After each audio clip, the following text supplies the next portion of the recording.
Булыр инде бик рахат. Рәис Нургалиевич, сезгә чын күңелдән зур рәхмәт.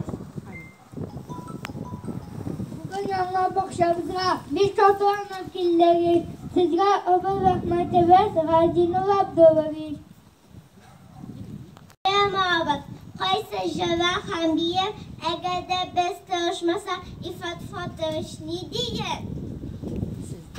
Сездә кадерле кунакларны зурия өчен күңелдән безнең матур бакчабызда әйдә узак студент.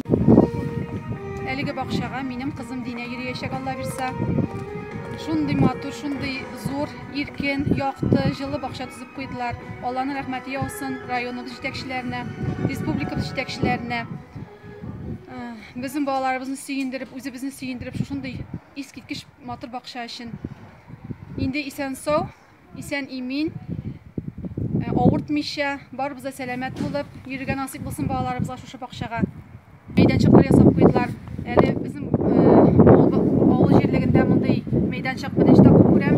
Искиткеч матур.